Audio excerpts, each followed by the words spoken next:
ایک دفعہ حضرت فاطمہ نے سونے کا لاکڑ پہنا تھا اور حضرت امام حسن اور حسین کو چاندی کے کنگن پہنائے تھے.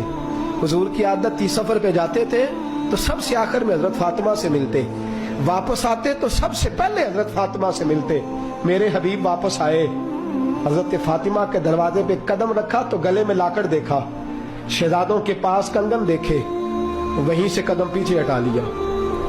وہیں سے میرے رسول نے قدم پیچھے.